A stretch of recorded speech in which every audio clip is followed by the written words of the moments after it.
Very good. I'm reporting from the Old Bailey. Today's headline news: the married couple of MacBeths are charged with murder. MacBeth is charged with the murder of Duncan, organising the murder of Banquo and Lady Macduff and their children. Lady MacBeth is charged with aiding and abetting MacBeth in the murder of Duncan. Psychiatric reports submitted by the defence indicate that Lady Macbeth may be suffering from a psychological condition known as folie, the madness of two. It's an emotional contagion, a shared psychosis, deadly duo. Folie is a condition that arises when two people who independently would not likely have killed but together spur each other on to kill. Yet are the Macbeths Jekyll and Hyde, the couple, one more powerful and culpable, or are they both equal to depraved?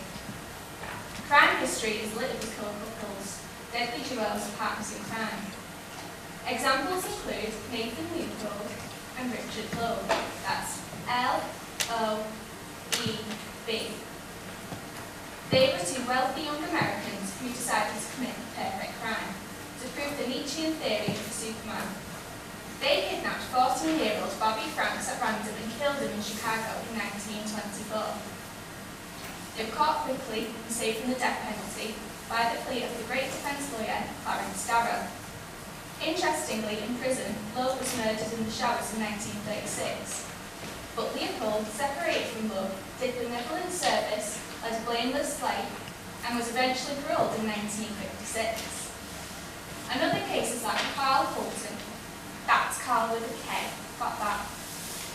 He was an American GI deserter with no previous criminal convictions, who in 1944, war-torn London murdered a taxi driver in the famous Fletcher murder case.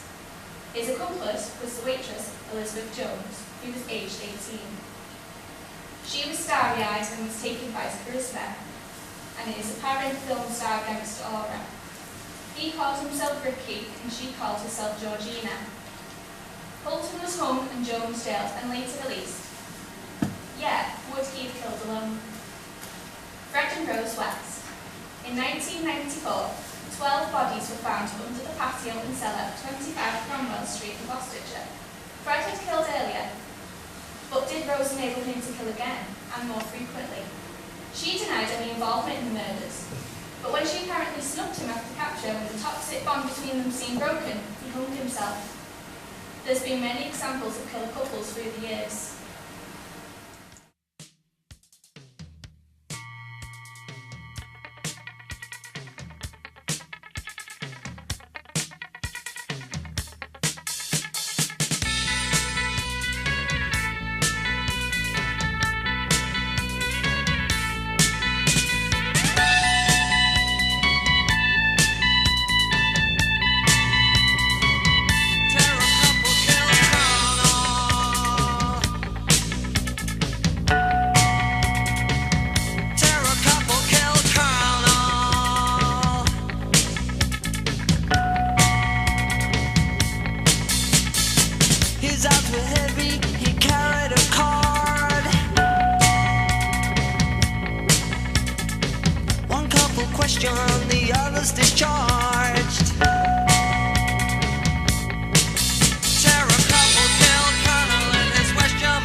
German home.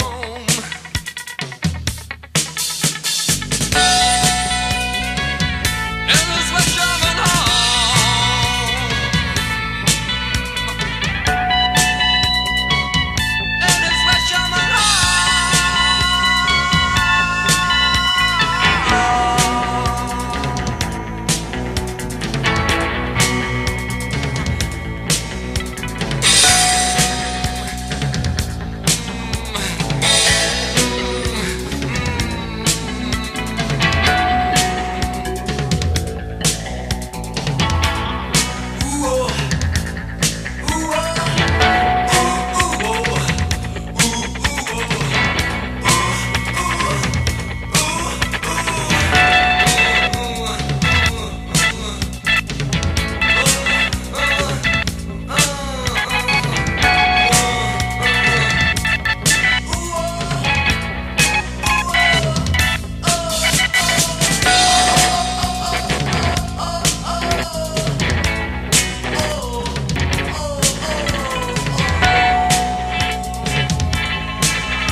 Are the MacBeths a classic case of folie à deux?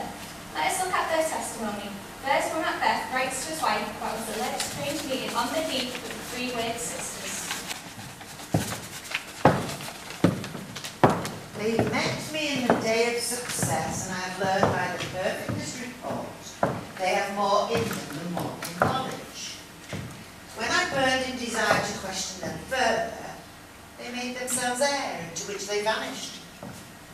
Whilst I stood wrapped in the wonder of it, came missive from the king, who all hailed me Thane of Cawdor, by which title before these weird sisters saluted me, and referred me to the coming on of time with, "Hail, King, that shalt be." This have I thought good to deliver thee, my dearest partner of greatness, that thou mightest not lose the dues of rejoicing by being ignorant of what greatness is promised thee. Lay it to thy heart and farewell. Glance thou art, and Cawdor, and shalt be what thou art promised. Yet do I fear thy nature. It is too full of the milk of humankind to catch the nearest way. Thou wouldst be great, or not without ambition, but without the illness should attend. Thou hast great glance, that which cries, "Thus thou must do," thou hast. But that thou rather fearest to do than wishes should be found. Be hither. Let me pour my spirit into thine ear. That I chastise with the valour of my tongue all that impedes thee from the golden round, which fate and metaphysical aid do seem to have been crowned withal. Duncan comes here tonight, the king. The raven itself is hoarse, which croaks the deathly arrival of Duncan under my battlements. Come thee hither, you spirits that tend on mortal thoughts. Unsex me here and fill me from the crown to the toe top full of direst cruelty. Make thick stop up the access and passage to remorse, so that no compunction dealings of heaven shall come but shake my fell purpose and come between the effect and I. Come to my woman's breasts and take my milkful gall, you murdering ministers, wherever in your sightless substances you wait on nature's cruelty. Come, thick night, and pour thee in the dunnest smoke of hell, that my keen knife see not the wounded necks, nor heaven peep beyond the blankets of the the dark to cry, hold, hold.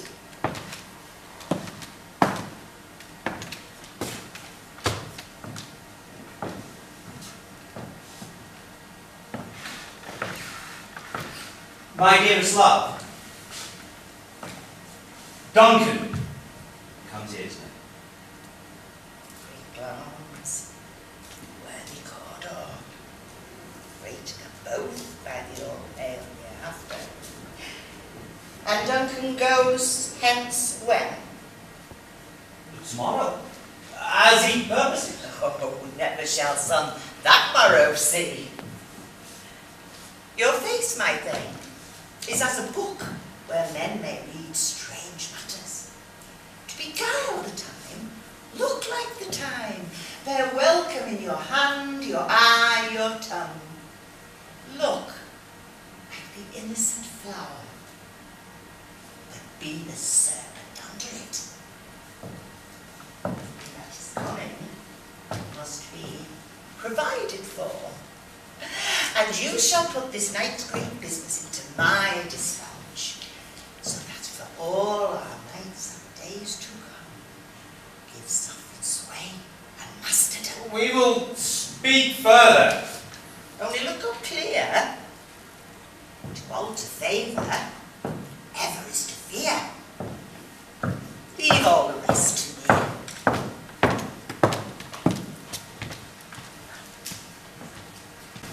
So received prosecution's main evidence was that Lady Macbeth goaded Macbeth into killing Duncan, that she was part of a joint enterprise, and that makes her guilty of murder as well. The defence up the lines: poison chalice, was the hope drunk, wine was sailed.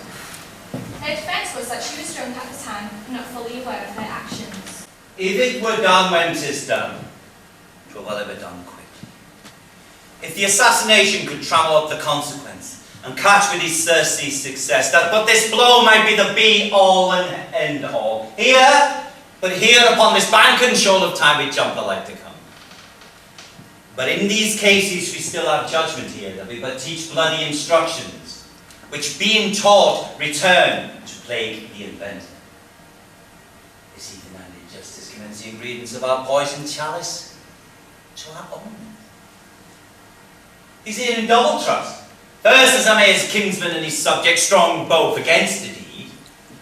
Then as his host, who should against his murderer shut the door, not burden I myself. Besides, this Duncan have borne his faculties so meek, been so clear in his great office, that his virtues will plead like angels, trumpet-tongued against the deep damnation of his taking off. And pity, like a naked newborn babe striding a blast of heaven's cherubim, horsed upon the sightless couriers of the earth, shall blow the horrid deed in every eye, that tears shall drown the wind. I have no spur to prick the sides of my intent, but only vaulting ambition, which leaps itself.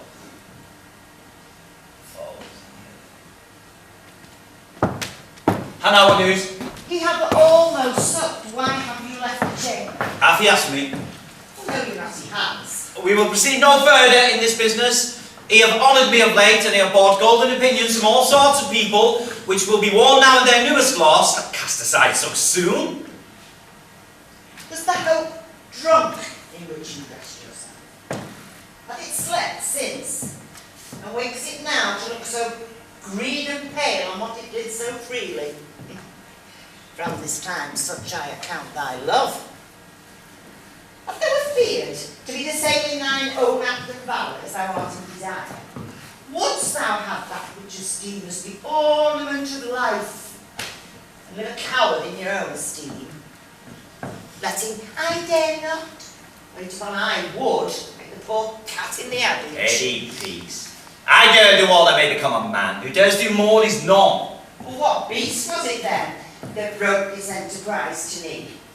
When you durst do it, then you were a man. To be so much more than what you were, you would be so much more the man.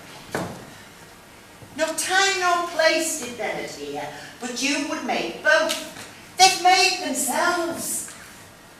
Now they're making us unmaking you. I have given suck. I know how tender it is to love the babe that milks me. But I would, was smiling in my face, have plucked the nipple from its gums and dashed the brains out, had I so sworn, as you have done to this. If we should fail, We fail. But screw your courage to the sticking place, and we'll not fail. When Duncan is asleep, where'd you rather be a hard day's journey will soundly invite him. His two chamberlains will I, with wine and wassail, so convince that memory, the warder of the brain, shall be a few, and the receipts of reason a limbeck only. When in their swinish sleep their drenched natures lie as in a death, what cannot you and I perform upon the unguarded Duncan? What not put upon his spongy officers, that they may bear the guilt of our great quell? bring forth men, children only. For thy undaunted mettle to compose nothing but males. Will it not be received, when we have marked with blood those sleepy two of his own chamber that they've done it? Who dares receive his other? As we shall make our griefs and clamour roar upon his death. I'm settled, and bend up each corporal agent to this terrible feat. Away! Mock the time with further show. False face must hide what the false heart doth know. Now we go to the testimony of the pair before and after the murder. The crux here is, did Lady Macbeth go with Macbeth to kill the actor Duncan, or did he intend to kill all the time? Make sure there's a question mark there. Macbeth is so emotionally wrought, he allegedly hallucinates seeing a dagger before he kills Duncan. Is this a dagger I see before me? The handle toward my hand. Come, let me clasp thee.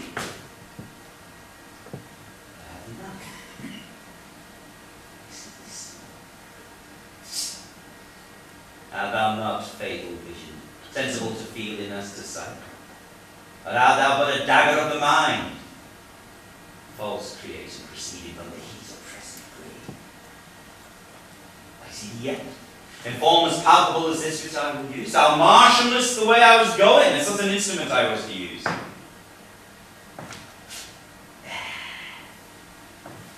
eyes have made the fool of all the other senses, or else worth all the rest.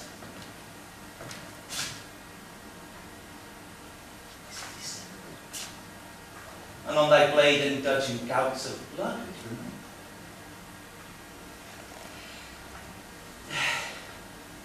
Ha! There's no such thing. It's the bloody business which informs us. Now o'er the one-half world, nature seems dead, and wicked dreams abuse the curtains. Witchcraft celebrates pale Hecate's offering, and withered murder, alarmed by his sentinel, the wolf whose houses watch, thus with his stealthy pace, with Tarquin's ravishing strides, towards his design goes. Now sure and firm set earth, hear not my steps which way they go. For fear thy very stones pray to my whereabouts and take the present horror from the time it suits me. Shh!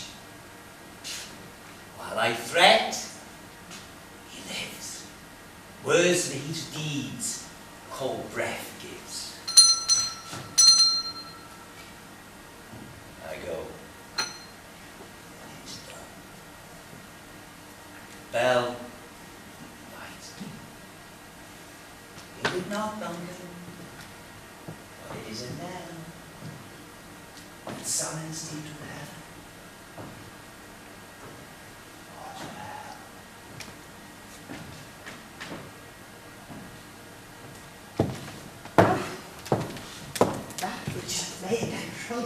daily bold.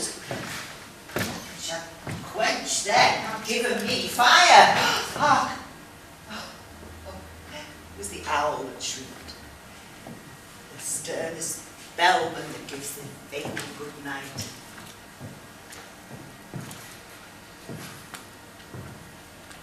He's out it. The doors are open, and the surfeited grooms do mock their charge with snores. I've drugged their posset so that death and nature do contend about them whether they live or die. No! Woke, and 'tis not done. The attempt and not the deed confounds us. I left the daggers ready, could not miss them. Had he not resembled my father as he slept, I'd have done it.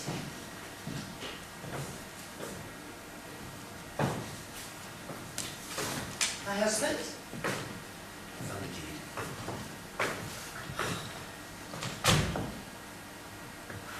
Is that the head of noise? I heard the owl shriek and the crickets cry. Did not you speak? When? Now. As I descended? Yes. Ha! Who's in the second chamber? Donald Bain. This is a sorry sight. Oh, it's a foolish thought to say a sorry sight. One did laugh in sleep, and one cried murder that they wake themselves. I stood and watched as they did say their prayers and address themselves asleep. Well, there are two lodged together. One cried murder, and the other, one said, God bless, the other, Amen. See me with these hangman hands, listening their fear. I could not say Amen when they said it, God bless us. Consider it not so deep. Wherefore can I not say Amen? I must need a blessing and Amen stuck in my throat. These thoughts must but, these deeds but not be thought of in this way, so it will make us mad. Before I heard a voice cry, sleep no more. Macbeth does murder sleep. The innocent sleep. Sleep that knits up the ravel sleep of care. The end of each day's life. Soul labours back. Soul bound balm of hurt minds. Chief nourisher in life's feast. What do you mean? Still it cried to all the house. Clowns have murdered sleep. Therefore Cawdor shall sleep no more. Macbeth shall sleep no more. Who was it that thus cried? Go, get some water and wash this filthy witness from your hands. Why have you brought the daggers from the place? They must lie there. Go, carry them, and smear the sleepy grooves with blood. I'm afraid to think what I have done. Look on it again, I dare not. Purpose. He those daggers.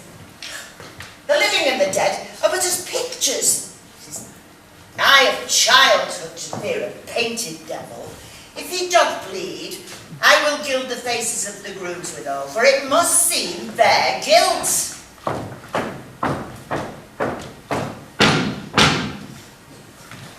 Whence is that knocking? How is it when the every noise appalls me? Will these hands pluck out my eyes? No. Rather this my hand will the multitudinous seas incarnadine, making the green one. Well, Neptune's ocean was this blood, clean my hand. No. This my hand will the multitudinous seas incarnadine, making the green one red.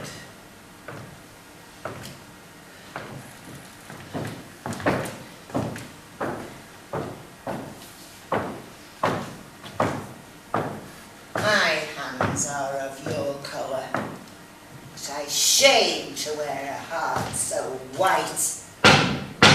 Hark, there's nothing at the south entry. Go into our chamber. A little water cleanses us of this deed. How easy is it then? Oh, your constancy hath left you unattended. Your heart more nothing. Get on your nightgown, as occasion calls, to find us to be watchers. Be not lost so poorly in your thoughts. To know my deed, so best not know myself. Take Duncan with thy knocking.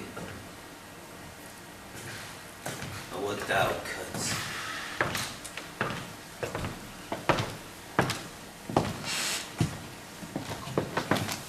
Now we hear evidence that apparently shows Lady MacBeth is innocent of any involvement in the murder of Banquo, attempted murder of his son Cleance, and the murder of Lady Macduff and her children. Notice now how Macbeth fails to tell his wife about the impending death of Banquo.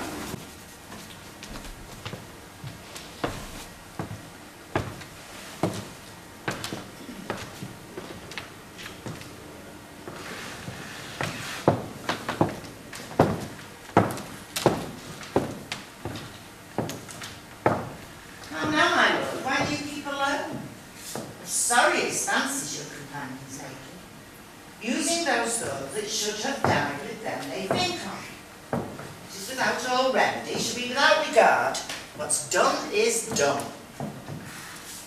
We have scorched the snake, not killed it. She'll close and be herself while our poor Malice remains in danger of her fortitude. Ere the frame of things disjoint, both the worlds suffer. Ever will eat our meal in fear, and sleep in the affliction of these terrible dreams. Better be with the dead. We to gain our piece of centerpiece, than on a torture of the mind to lie in restless ecstasy. Duncan's in his grave. After life's fitful fever, he sleeps well. Treason has done his words, nor steel nor poison, malice domestic, foreign levy, nothing touch you. You must leave this. So I shall. And so I pray you, present Banquo with eminence and eye. And say to our we must leave our honours in these flattering streams, making our faces visage to our hearts, disguising what they are. You must leave it, and speak all your rugged looks, and be bright and jovial amongst your guests tonight. Full of scorpions is my mind, dear wife! Thou knowest that Banquo and his Cleance lives! But in their nature's copies not in turn. There's comfort yet. They are assailable. Then be thou jocund.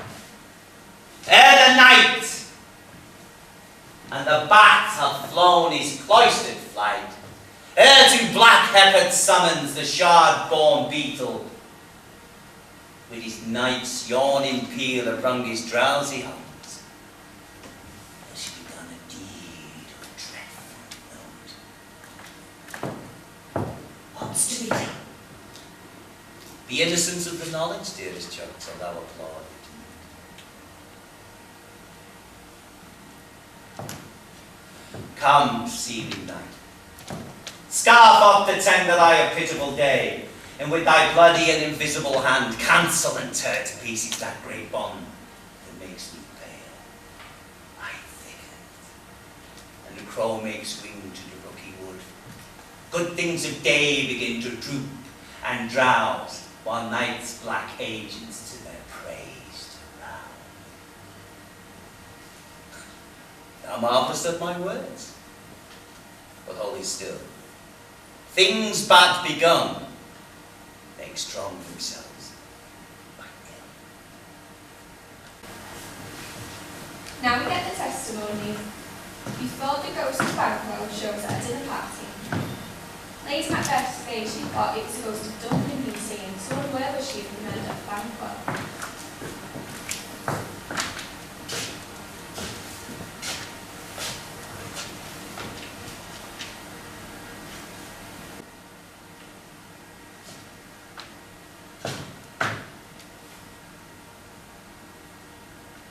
Which of you have done this? What, my lord? Don't never say I did it. Never shake thy gaudy locks at me! Are you a man? Aye!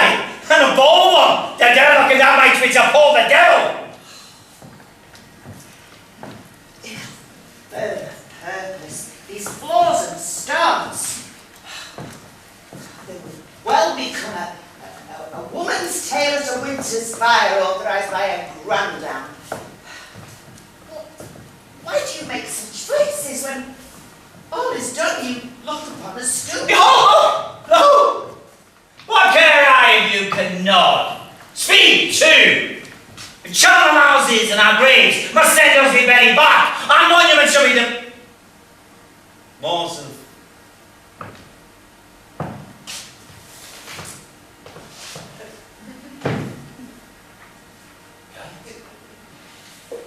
Quite a manly folly.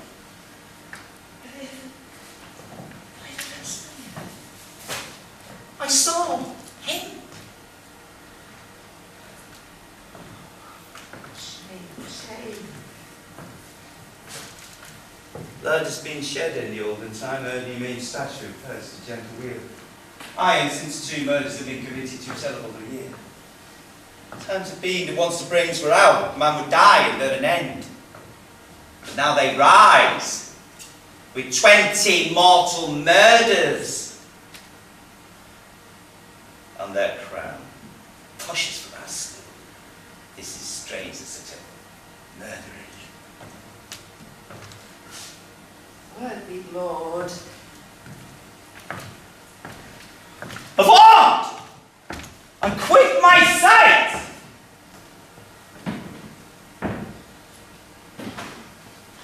Thy bones are marrowless. Thy blood is cold. Thou hast no speculation in those eyes that man must glare with. What man dare I dare? Approach thou like the rugged Russian bird beyond my nostrils or the hurricane tiger. Take any shape of that, and I never shall tremble. Or be alive again, and dare into the desert with thy sword. If trembling may inhabit, profess me the baby of a girl. Let tumble shadow, and never back the ends!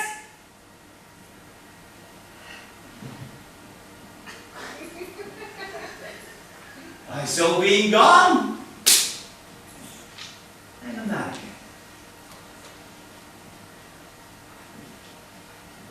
Is it not strange that such things can overcome us, like a summer cloud, without our special one? You make me wonder at the disposition that I owe, when now I think you can behold such sights and keep the natural ruby of your cheek while mine is blanched with fear. What sights, my lord? Without blood, they say, blood will have blood. Stones have been known to move and trees to speak. Augurs and understood relations that by magpies and chows and rogues brought forth the secretest man of blood.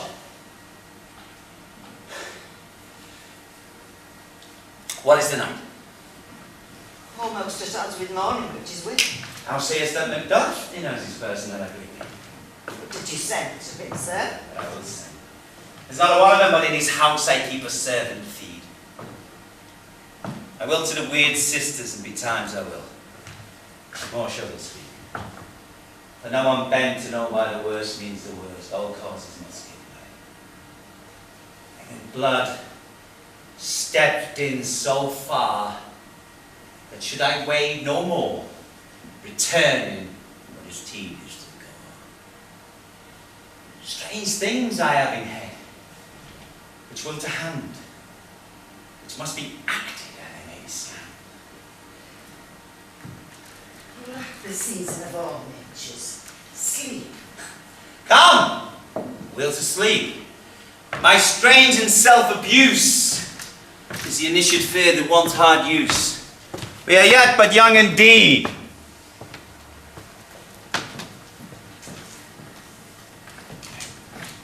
Now that Lady Macbeth and her children are murdered, allegedly on the orders of Macbeth, Lady Macbeth pleads ignorance of this. Breaking news, the verdict's in. Macbeth guilty of the murder of Duncan, planning the murders of Banquo and Lady Macduff and her children. And sensationally, I'm hearing Lady Macbeth has been found not guilty. A controversial decision, but apparently there's insufficient evidence, too much reliance on hearsay. was sentenced to a full life terror, and Lady Macbeth a free woman. Her defence lawyer says that her mental condition gives her cause of concern. Apparently she's not sleeping, needs light near her, and been writing mysterious notes to herself.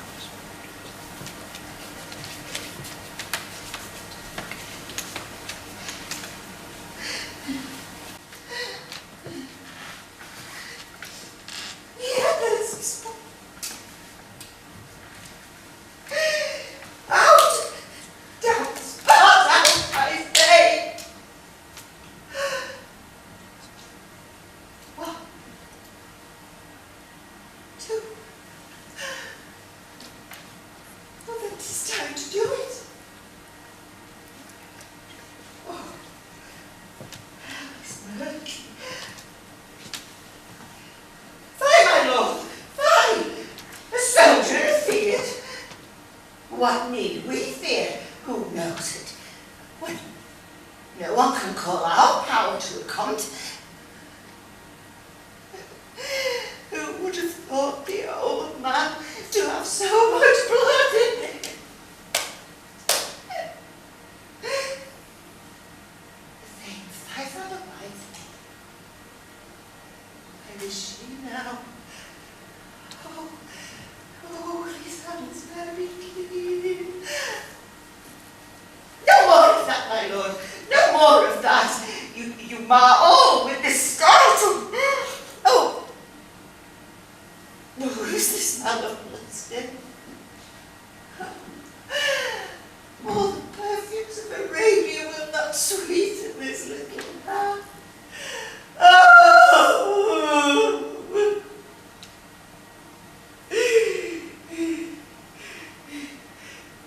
Wash your hands. Get on your nightgown. Look not so pale. I tell you yet again, Banquo's dead. He cannot come out of his grave.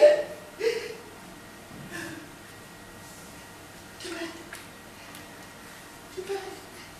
He's knocking. Give me your hand. Come. Come, give me your hand.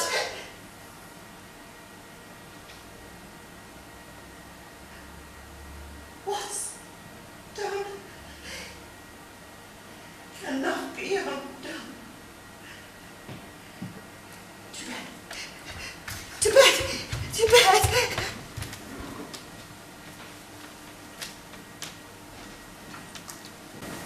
Here's a scoop. Lady Macbeth is dead.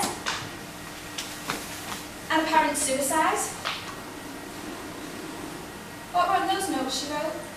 Confessions.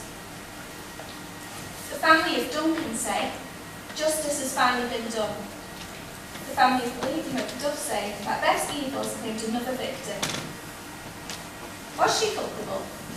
Or a victim of folie or deux? Macbeth, serving a full life in prison, has been informed of his wife's death. I have lived long enough. My way of life has fallen into the sphere of the elderly. And that which should accompany old age is honour, love, obedience, truth, faith. I must not. But in their stead, curses, not loud, but deep, mouth on, breath which the faint heart would dare deny. I've almost forgot the taste of fear.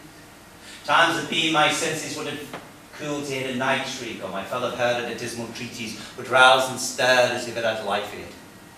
I have supped full with horror, dineth familiar to my slaughterous thoughts and wants. Queen was dead. She should have died hereafter. There would have been time for such a word. Tomorrow and tomorrow and tomorrow creeps in this petty pace from day to day, to the last syllable of recorded time. And all our yesterdays have lighted fools the way to dusty day. Out, brief candle. Life is but a walking shadow. A poor player that struts and frets his art upon the stage, and then is heard no more. It is a tale told by an idiot full of sound, fury, signifying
saw her standing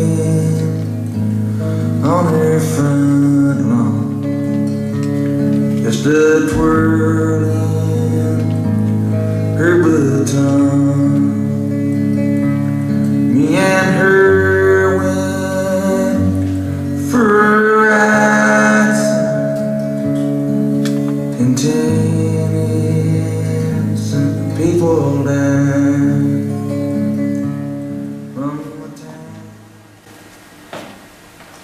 Hello? Hear me? Good. I'm reporting from the Old Bailey. Today's headline news: the young married couple Macbeth are charged with murder. Macbeth is charged with the murder of Duncan and also organising the murder of Banquo, Lady Macduff and her children. Lady Macbeth is charged with aiding Macbeth in the murder of Duncan.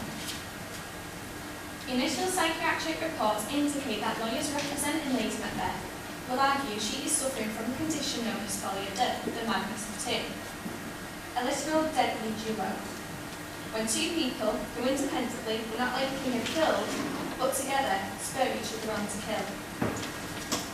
Yet are they Jekyll and Hyde in a couple, one more powerful and culpable, or are they both equally depraved?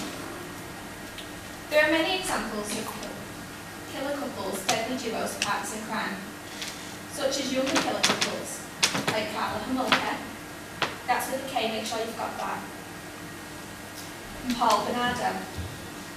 He persuaded her to drug her 15-year-old sister Tammy, and then he raped and killed her. They killed again, and when arrested, Mulca did a controversial plea bargain and was released after testifying against her husband. 16-year-old Harley Parker and 15-year-old Juliet Hoon were two New Zealand schoolgirls who in 1954 lived in a world of their own. They saw themselves as heavenly creatures.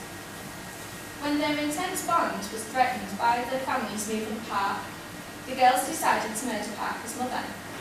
They were jailed, and part of their eventual release was that they were never allowed to contact each other again.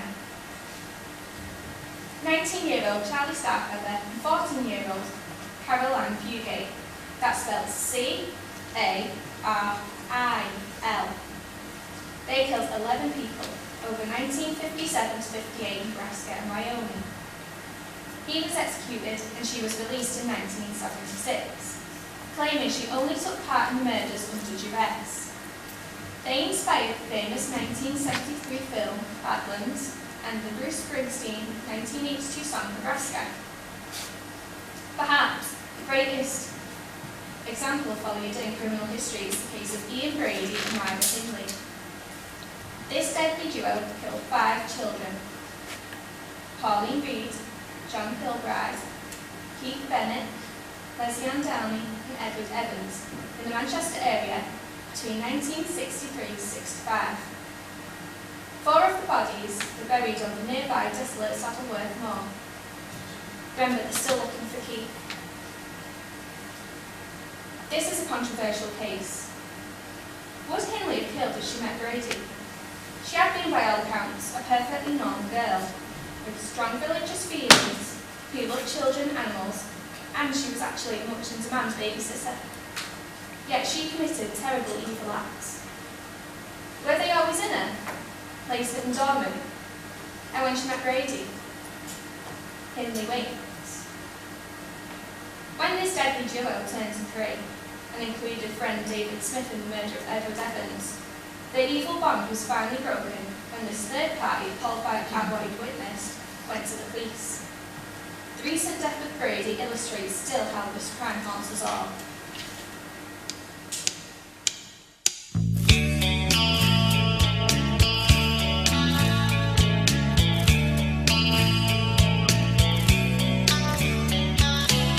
Over the moor, take me to the moor, dig a shallow grave and I'll lay me down.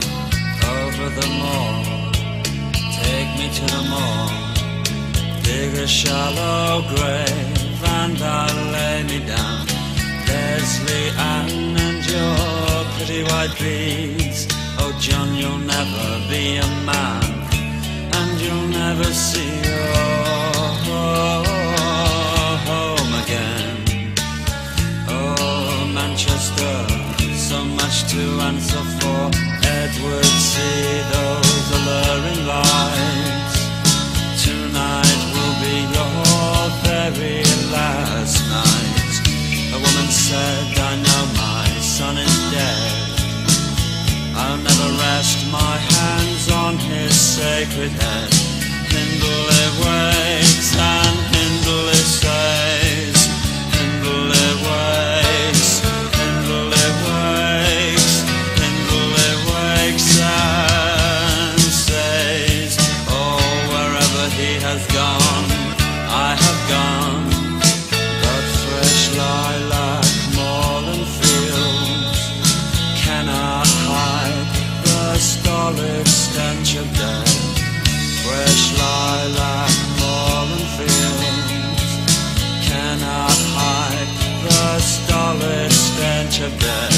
Hindley waits and says, Hindley wakes, Hindley wakes, Hindley wakes and says, oh, whatever he has done, I have done.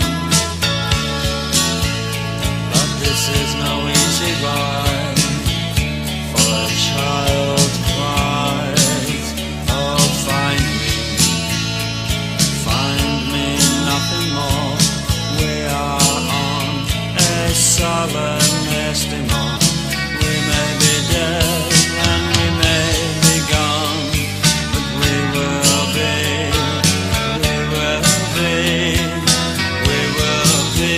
right by your side until the day you die. This is no easy ride. We will haunt you when you laugh. Yes, you could say we're a team. You might sleep, you might sleep, you might sleep.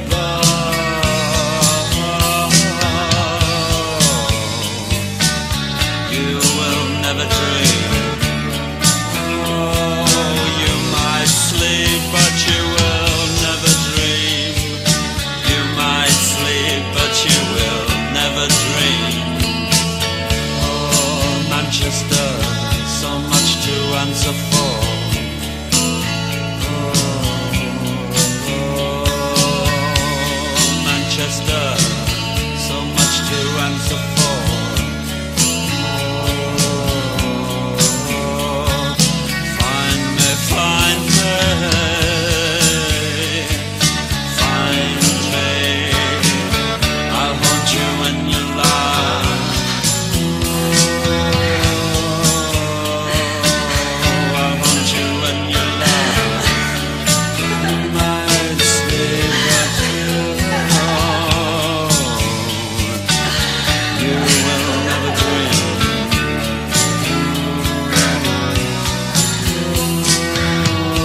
their testimony. First, when MacBeth writes to his wife about his alleged strange meeting on the heath with the three weird sisters. They met me in the day of success, and I have learned by the perfect report that they have more in them than mortal knowledge. When I burned in desire to pursue them further, they made themselves air into which they vanish. Whilst I stood wrapped in the wonder, there came messages from the king who all hailed me, Thane of Cawdor, a title by which before these weird sisters saluted me, and referred me to the coming of a time with hail king that shall be. This I thought good to deliver thee, my dearest partner of greatness, so that thou shalt not lose the dues of rejoicing by being ignorant of what greatness is promised thee. Lay it to thy heart, and farewell. Glamis thou art, and Cawdor, and shalt be what thou art promised. And yet, do I fear thy nature? Too full of the milk of human kindness to catch the nearest way. Thou wouldst be great, not without ambition, but without the illness should attend it. That which thou wilt holy, that thou wilt highly, wilt not play false, and yet wilt wrongly win. Thou dost have great Glamis, that which cries, thus thou must do, if thou have it, and that which rather thou dost fear to do than wishes be undone. Hie thee hither, and let me pour my spirits in thine ear, and chastise with the valour of my tongue all that impedes thee from the golden round, which fate and metaphysically doth seem to crown thee withal. The king comes here tonight. The raven himself is hoarse that crooks the fatal entrance of Duncan under my battlements.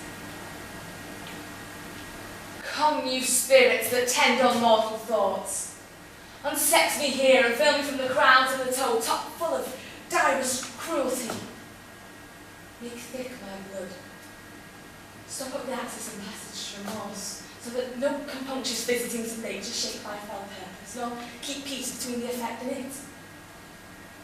Come to my woman's rest and take my milk for gall, you murdering ministers, wherever in your sightless substances you wait on nature's mischief. Come thick night, and pour thee in the dullest smoke of hell, so that my keen knife see not the wound it makes, nor heaven peep through the lights of the dark to cry, hold, hold!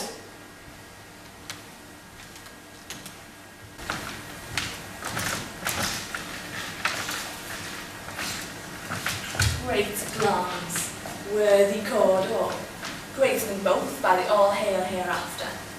Thy letters have transported me beyond this ignorant present, and I feel now the future in the instant. My dearest love, Duncan comes here tonight. And by no time. Tomorrow, as he purposes. Never shall sun that morrow see. Your face, my thing, this is a book where men may read strange matters. To beguile the time, look like the time. Bear welcome in your eye, in your hand, in your tongue. Look like the innocent flower, but be the serpent's under it. He that's coming must be provided for, and you shall put this night's great business into my dispatch, so that all thy nights and days to come have some sovereign sway and mastery. We will speak further. Only look up clear. To all to favour ever is to fear. Leave all the rest to me.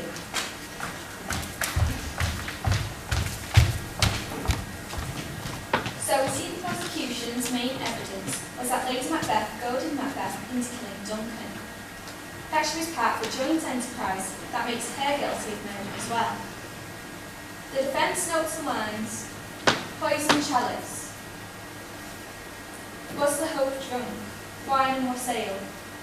Her defence was that she was drunk at the time and not fully aware of her actions. If 'twere done when 'tis done, then 'twere best it were done quickly. If the assassination could treble up the consequence and catch with his success, that this blow might be the be-all and the end-all here. But here, upon this bank and shoal of time, we jump the life to come. So in these cases we still have judgment here. That we but teach bloody instructions which, in being taught, returns to plague the inventor. This even-handed justice commends the ingredients of our own poison chalice to our own lips. He's here in double trust. First, as I am his kinsman and his subject, strong both against the deed, then as his host who should against his murderer shut the door, not bear the knife myself. Besides, this great Duncan hath borne his faculties so meek, hath been so clear in his great office, that his virtue do plead like trumpet-tongued angels against the deep damnation of his taking off. And pity, like a naked newborn babe striding the blast, or heaven's cherubim, horsed upon the sightless curries of the air, shall blow the horror deep in every eye, and tears shall drown the wind. I have no spell with which to prick the sides of my intent, only vaulting ambition, which overleaps itself and falls on the other. How now, what news? My father was stuck. Why are you like a chamber? Hath he asked for me? No, not he has. We will proceed no further in this business. He hath honoured me of late, and I have bought golden opinions from all sorts of people, which would be worn now in their newest gloss, not cast aside so soon. So drunk wherein you dress yourself. Hath it slept since? And wakes it now to look so green and pale as it did so freely? From this time such I account thy love. I know feeling to be the same in thine own act and valour as thou art in desire.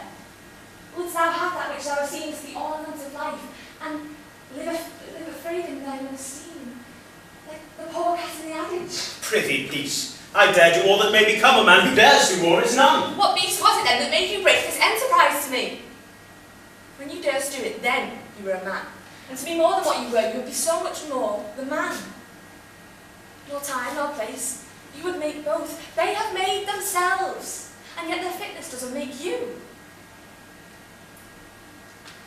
I have given suck, and I know how tempted it is to love the babe that milks me. I would, while it was smiling at my face, have plucked the nipples from my boneless gums and dashed the brains out, had I so sworn as you have done to this. If we should fail. We fail. But screw your courage to the sticking place, and we'll not fail. When Duncan is asleep, when through rather his day's hard journey shall soundly invite him, will I, with wine and wassail, as two chamberlains, so convince that memory, the ward of the brain, shall be but a fume, and the receipt of reason a limbeck only. When in swinish sleep the drench of nature's lies is in a death, what cannot you and I put upon the unguarded Duncan? What not put upon his spongy officers who shall bear the guilt of our great quell? Bring forth men, children only, for thy undaunted metal shall compose nothing but males. Will it not be received, when we have marked with blood those sleepy two of his own chamber, that they have done it? And curse receive it till death, and we shall make our leaves and clamour roar upon his death. I am settled, and bend up each corporal agent to this terrible feat. Away, and mock the time with fairest show. The false face must hide what the false heart doth know. Now we go to the testimony before and after the murder.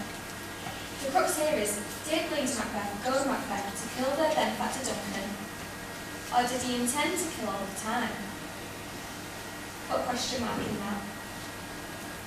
Macbeth is so emotionally wrought, he allegedly hallucinates, seeing a dagger before he kills Duncan. Is this a dagger I see before me? The handle. So hold my hand. Come. Let me clutch thee. I see thee still, yet I have thee not. Art thou not, fatal vision, sensible to feeling as to sight? Or art thou a dagger of the mind, a false creation proceeding from the heat oppressed brain? I see thee yet in form as palpable as this which I now draw. Thou marshals me the way that I was going in such an instrument I was to use. Mine eyes, they are made the fools of the other senses, or else worth all the rest. I see thee yet, and thou hast blood on thy blade and dudgeon, which was not so before. There's no such thing. It is the bloody business which informs thus to mine eyes. Now, over the one half world, nature seems dead, and wicked dreams abuse the curtained sleep. Witchcraft celebrates pale Hecate's offerings, and withered murder, alarumed by his sentinel the wolf, whose howls his watch. Thus with stealthy pace and Tarquin's ravishing strides, shall towards his design move like a ghost. firm and sure set earth. Hear not my steps, which way they walk, for fear thy very stones prate of my whereabout. And take the present horror of the time which now suits with it. Whilst I threat, he lives. Words to the heat of deed, too cold breath gives. I go. This is done. The bell invites me. Hear it not, Duncan, for 'tis a knell. It summons thee to heaven or to hell. What made them number 3 be bold? Was it the question of giving me fire? It was the owl that shrieked. The fatal bell rang used to service every night. He is about it. The doors are open, and the surfeited grooms do mock their charge and snores. They have drugged their possets, so that death and nature do contend about them whether they live or die. Who's there? What's wrong? I am afraid they'll wait. This is not done, the attempt is not the deed confounds us. I laid the daggers there, he could not miss them. Had he not resembled my father as he slept, I had done it. My husband. I have done the deed. Didst thou not hear a noise? I heard the owl scream and the crickets cry. Didst not thou speak? When? As I descended? Hark, who lies in the second chamber? Walby. This is a sorry sight. Foolish thought to say sorry sight. As one did laugh in sleep, and one cried murder that they did wake each other. I stood and I heard them. But they did say their prayers and address again to sleep. The two lodged together. One cried, God bless us, and amen the other. As they had seen me with these hangman's hands, listening their fear, I could not say amen when they did say God bless us. Consider it not so deeply. But wherefore could I not pronounce amen? I had most need of blessing, and amen stuck in my throat. These things must not be thought of in this way, so it will make us mad. Methought I heard a voice cry, sleep no more. MacBeth does murder sleep, the innocent sleep. Sleep which knits up the ravelled sleeve of care, sore labour's back, balm of hurt minds, great nature's second course, cheap nourisher in life's speech. What do you mean? Still it cried, sleep no more to all the house. Clowns have murdered sleep, therefore Cawdor shall sleep no more, MacBeth shall sleep no Who more. was it that thus cried? My worthy lord, you do unbend your noble strength to think so brain-sickly of things. Go and get some water and wash this filthy witness from your hand. Why have you brought the daggers from the place? They must lie there. Go and smear the sleeping rooms with blood. I'll go no more. I'm afraid to think what I have done. Look on it again, I dare not. Firm of purpose. Give me the daggers. Sleeping in the dead, I've got us pictures. See, I have child that face against the devil. If you do bleed, I'll grill the faces of the rooms with all, for it must seem their guilt. Whence is that knocking? How is't with me that every noise appalls me? These hands, they might pluck mine eyes. Will all great Neptune's oceans wash this blood clean from my hand? Or rather the multitudinous seas in Cardenine, making the green one red?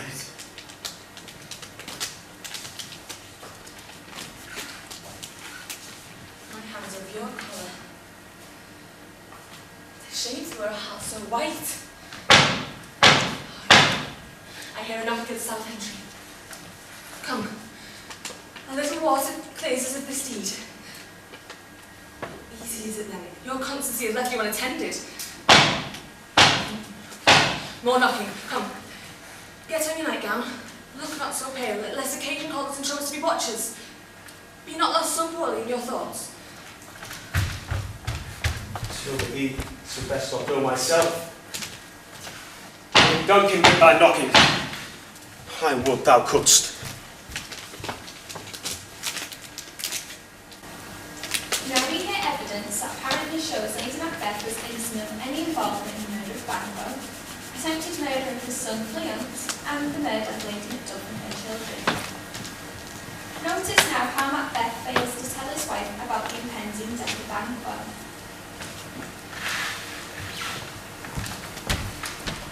How am I, my my lord. Why do you leave alone? Of sorry fancies your companions making, using thoughts which should have died with those they think of. Things without remedy should be without regard. What's done is done. We have scorched the snake, not killed it. She'll close and be herself, whilst we remain in danger of her former tooth. Let the frame of things disjoint both the worlds over. Ere we will eat our meal in fear, and sleep in the infliction of those terrible dreams which shake us nightly. Better be with the dead, whom we to gain our peace have sent to peace, rather than on the mind lie in restless ecstasy. Duncan is in his grave. After life's fitful fever, he sleeps well. Treason has done his worst. Nor steel, poison, malice domestic, foreign levy, nothing can touch him further. Oh, my lord. Sleep on your own guts and be bright and jovial among your guests tonight. So will I, love, and so I pray be you. Let your remembrance apply to Banquo. Treat him with eminence, both with eye and tongue, while we must lave our honours here in these flattering streams, making our faces visits to our hearts, disguising what they really are. You must leave this. Oh, full of scorpions is my mind, dear wife. Thou knowest that Banquo and his fiancé lives. In them, nature's copy's not a term. There's comfort yet. They are assailable, then thou be jocund. Ere the bat hath flown his twisted flight to black-headed summers, and the shard-born beetle with his drowsy hums hath rung that yawning peal, there is to be done a deed of dreadful note. What's to be done? Be innocent of thy knowledge, dearest Chuck, till thou applaud the deed. Come, sealing night, scarf up thy tender eye of pitiful day, and with thy bloody and invisible hands cancel and tear to pieces that great bond which keeps me pale. Light thickens, and the crow makes wing to the rooky wood. Good things of day begin to droops and drowse, while night's black agents to their praise do rouse. Thou marvelest at my words, but hold thee still. Bad things begun make strong themselves by hill. Now we get the testimony before the ghost of Banquo shows at an apartment. Lady MacBeth says she thought it was the ghost of Duncan he was seeing. So unaware was she of the murder of Banquo.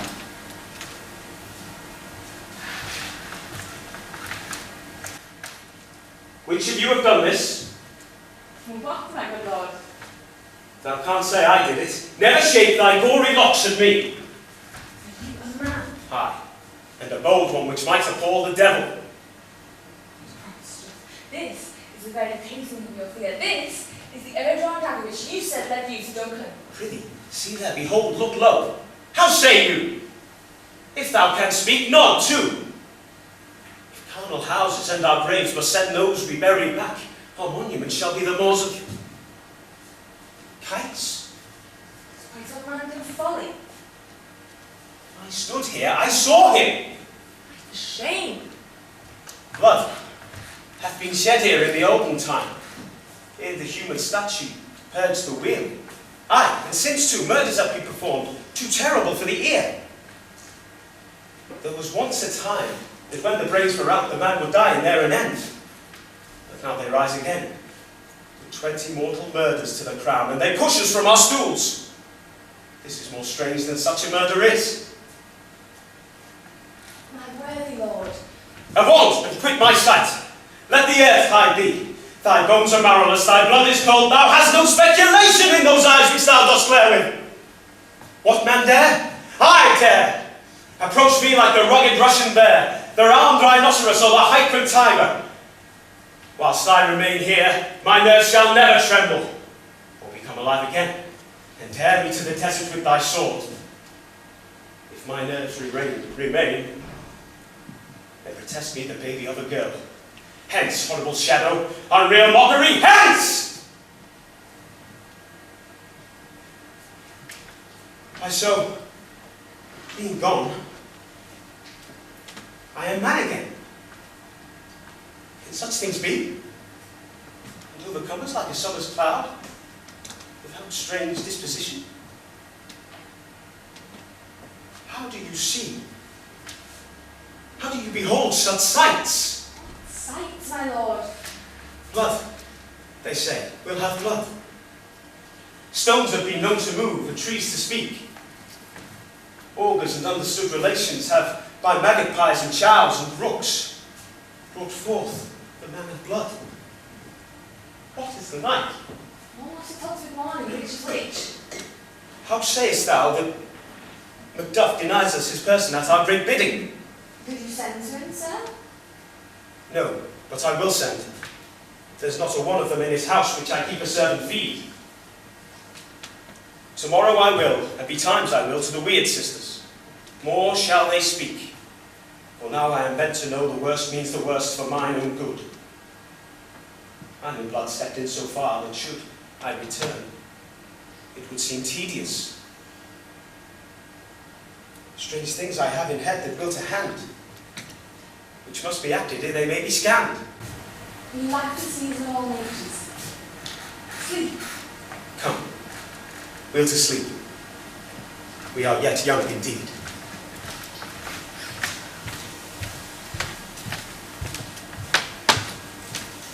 Now Lady Macduff and her children were murdered, allegedly on the orders of Macbeth. Lady Macbeth speaks ignorance of this. Breaking news, verdicts in Macbeth guilty of murder of Duncan and planning the murder of Banquo, Lady Macduff and her children, and on hearing that Lady Macbeth has been found not guilty. Apparently, there was insufficient evidence, too much reliance on hearsay. Macbeth has been sentenced to a full life tariff, and Lady Macbeth is not a free woman. Her defence lawyer says her mental condition is her cause for concern. She is apparently not sleeping, needs light near her, and writes mysterious notes to herself.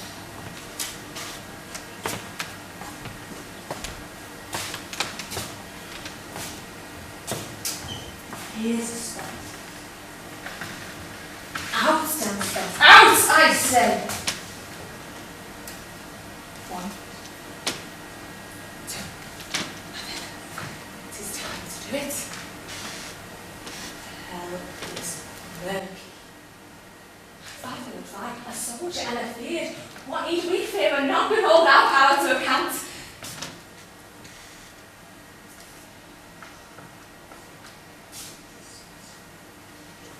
His hands ne'er be clean. I may modify a soldier and a fear. Faint fight, harder white. Where is she now? Hush, my lord, you are all with this starting. Still. Should have thought the old man to have had so much blood in him. All the perfumes of Arabia will not sweeten this little hand. Oh. Come on, there's nothing at the gate. Come, get on your nightgown. Look not so pale. What's done cannot be undone. Banquo's in his grave. He can't come out of his grave. Come, to bed. To bed. What's done cannot be undone. To bed.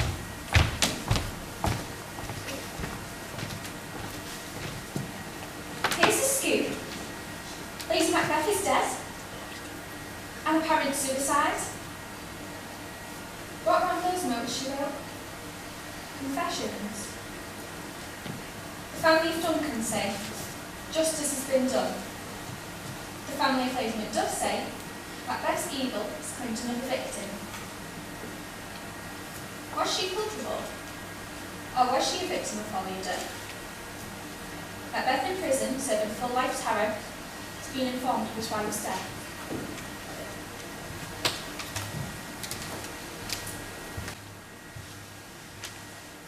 I have lived long enough. My way of life has fallen into the sear, the yellow leaf, and all that which should accompany old age, love, honour, obedience, troops of friends, I must not look to have, but in their stead curses, not loud, but deep, mouth honour, breath, which the poor heart fain deny and dare not. I have almost forgotten my taste of fears. There was once a time I would have cooled my senses to hear the shriek of the night. Queen is dead. She should have died hereafter. There was much more time. Tomorrow, and tomorrow, and tomorrow. Creeps in this petty pace, day to day, until the last recorded syllable of time. And all our yesterdays have lighted the way to fools to dusty death. Out, brief candle. Life is but a walking shadow. A poor player who struts and frets his hour upon the stage until he is heard no more. It is a tale told by an idiot, full of sound and fury, signifying nothing.